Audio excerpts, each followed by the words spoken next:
Hi friend, this side Simi Shah. आज के video में अपन देखने जा रहे हैं मार्च महीने में 30.3 बिलियन के मर्जर हुए हैं। Yes, mergers and acquisition worth rupees 30.3 billion. Now as a investor we need to think on this कि ये इतने मर्जर एंड एक्विजिशन क्यों हो रहे हैं। अभी मैं आपको एक एग्जांपल देना चाहता हूँ कि 2008-9 में जो रिसेशन था, जो लगभग 2007 से चालू हुआ और 2009 तक हुआ था, उसमें भी काफ़ी सारे 2008 के पहले काफ़ी सारे मर्जर एक्विजिशंस हुए थे और उसका इम्पैक्ट इकोनॉमी ने 2013 तक सहन किया है।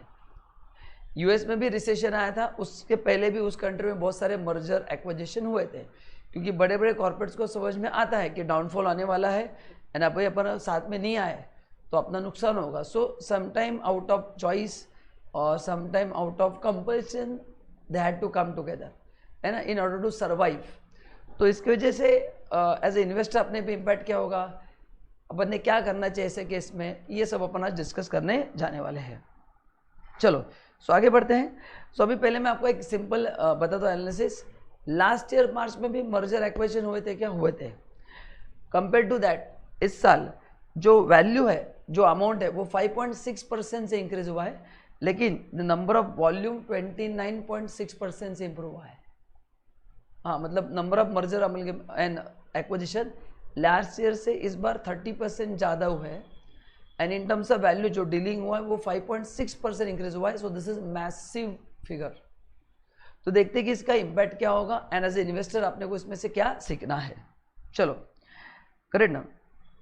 नाउ आगे बढ़ने से पहले एज यूजुअल नीचे मैंने आपको लिंक दिया है, वो लिंक को क्लिक करके आपको एंजल ब्रोकिंग का फ्री ऐप डाउनलोड करना है एंड इमीडिएटली अकाउंट ओपन कीजिए, ताकि इसमें बहुत सारे बेनिफिट्स है। 1 ईयर AMC फ्री है, करेक्ट ना। स्मार्ट API है जिससे आप प्रॉपर रिसर्च कर सकते हैं। जो ऑलरेडी डेटाबेस है, यू कैन डू एनालिसिस, बहुत अच्छे से रिसर्च करके दिया है।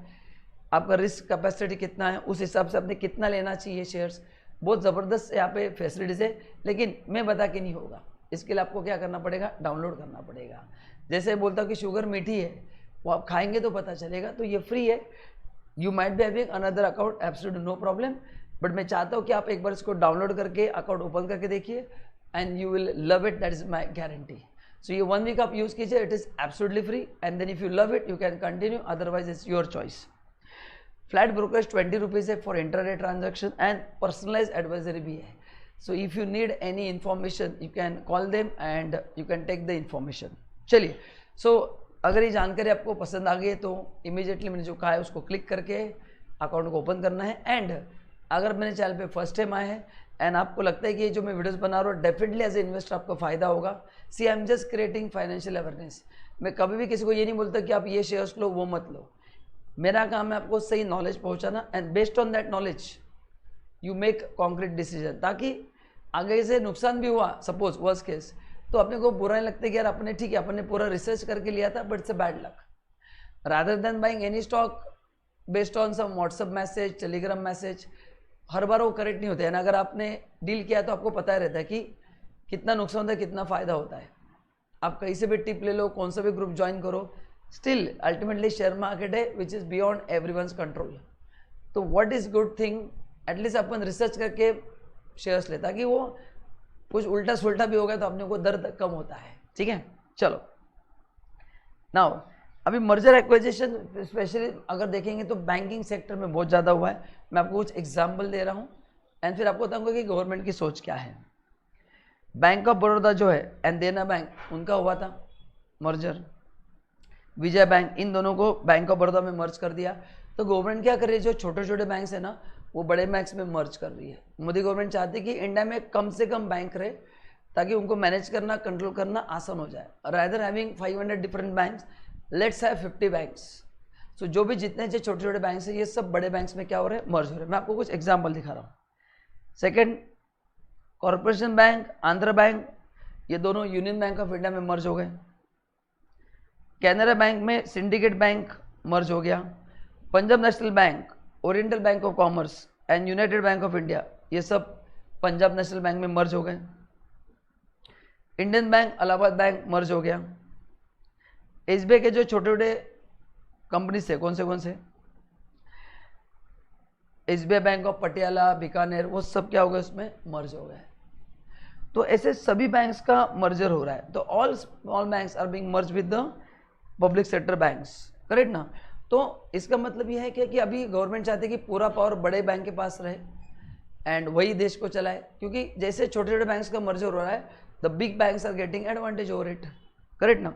सो अच्छा, ये पॉलिटिकल सिचुएशन बदलने से भी हो रहा है, ये भी हो सकता है, या ये अगर बड़े छोटे छोटे बैंक्स अगर बंद हो गए एंड बड़े बैंक्स रह गए तो गवर्नमेंट को मैनेज करना भी आसान हो जाएगा, ये भी एक पॉसिबिलिटी है। तो ये अपने को देखना पड़ेगा कि इतने सारे मर्जर एक्विजिशन हो रहे हैं, इसका अपने को फायदा क्या हो रहा है और उसके प्लस माइनस पॉइंट क्या है। चलो आगे बढ़ते फिर। जैसे वोडाफोन आइडिया, अब ये जो मर्जर हुआ है ये out of I would say competition हुआ है, क्योंकि रिलायंस ने इतना कंपटीशन दिया था, इनके मार्जिन्स प्रेशर में आ गए थे, ये दोनों को एक साथ आना पड़ा। तो अगर आप एनालिस करेंगे कि इतने सारे मर्जर हो रहे हैं and if you are one of the investor, मैं आपको जो आगे एनालिसिस देने वाला हूँ बहुत फायदे का है। लगभग as per the research 50% merger acquisition fail to achieve desire result. Yes, because like this they are coming together not out of option, out of compulsion, क्योंकि पॉलिटिकल सिनेरियो चेंज हो रहा है, कंपटीशन बढ़ रहा है, अपन अलग अलग लड़ते रहेंगे तो सभी मारे जाएंगे, तो एक साथ आके एटलीस्ट कुछ तो मिलेगा, बट स्टिल ये इंटीग्रेशन बराबर नहीं हो रहा है, इसलिए अराउंड 50% मर्जर एक्विजिशन का जो एक्सपेक्टेड रिजल्ट है वो अचीव नहीं हो रहा है। अभी भी वोडाफोन आइडिया लॉस में है, still they are not able to come out of their debts because even after merger they are facing the problem, clear ना। सो देखते हैं कि उसके ये मर्जर एक्विजिशन क्यों फेल हो रहे हैं, मतलब सभी नहीं 50%। So these are the 6 reason, अगर आप पढ़ सकते हैं तो मैंने दिया है कि बिकॉज ऑफ दिस 6 रीजन्स वो इतने सक्सेसफुल नहीं हो रहे। पहला रीजन क्या है, losing the focus on desired objective, दोनों के ऑब्जेक्टिव्स अलग अलग होते हैं। तो अभी जो मर्जर हो रहे हैं वो काफ़ी बार एक दूसरे को बचाने के लिए हो रहे हैं, तो जो कंपनी का जो मेन ऑब्जेक्टिव वो दूर हो जाता है, फिर अपना फोकस हट गया तो फिर मुश्किल हो जाता है। इंटीग्रेशन दोनों कंपनी का बराबर नहीं हो पाता, दूसरा रीज़न। तीसरा reason high recovery cost, negotiation errors, जो कंपनी का निगोशिएशन होता है जब भी दोनों एक साथ आते हैं तो वो निगोशिएशन बराबर नहीं हो रहा है, so they are not happy with each other but they don't have any option also, correct ना। Failure to devise a correct concrete plan and suitable control, not able to control both the operations, overpaying, overestimating the synergy benefit, correct ना। कभी कभी एक company दूसरे को ज़्यादा पे करती है, करेक्ट ना।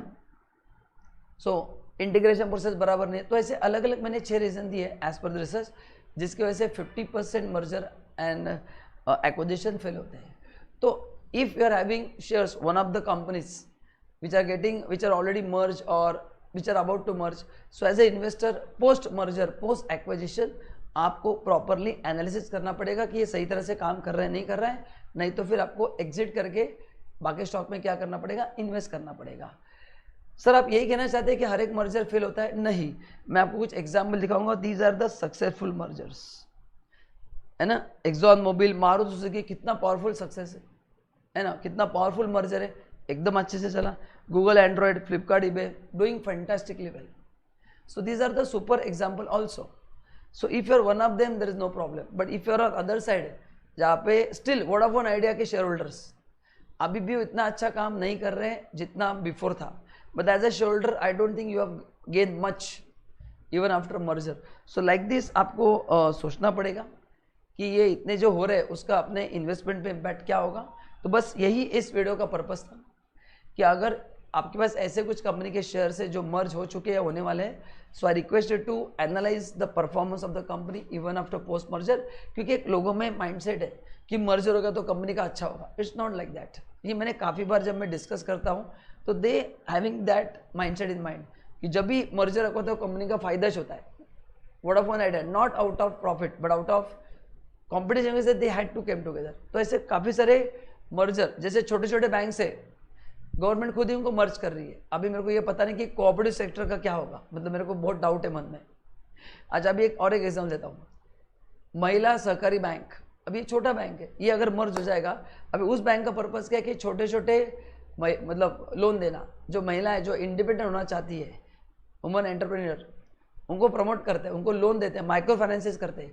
अभी ये जब बड़े बैंक में मर्ज होगा तो उनका ऑब्जेक्टिव अलग होगा, इनका ऑब्जेक्टिव अलग है, तो ये ऑब्जेक्टिव मैच नहीं हो पाते। And that is one of the reason because their purpose is to serve small people जो फाइनेंशियली लिटिल वीक है, एंड बिग बैंक का पर्पस क्या है, बड़े बड़े क्लाइंट को टारगेट करना है ना। तो ये दोनों का ऑब्जेक्टिव अलग हो जाता है, मर्ज तो हो जाते हैं, बट वो that is the main problem जो मेरे को लग रहा है कि दोनों के ऑब्जेक्टिव्स अलग अलग है। सो गाइज प्लीज चेक, अगर आपके पास ऐसे कोई शेयर्स वगैरह है तो please check the analysis, and if you love this video please मेरे चैनल को सब्सक्राइब कीजिए। ऐसे अच्छे अच्छे वीडियो मैं आपके लिए लेके आऊँगा absolutely free of cost. So video को लाइक भी कीजिए अगर आपको पसंद आया तो, एंड मेरे चैनल को भी सब्सक्राइब कीजिए। थैंक यू सो मच, मिलते हैं अगले वीडियो में, तब तक बाय बाय।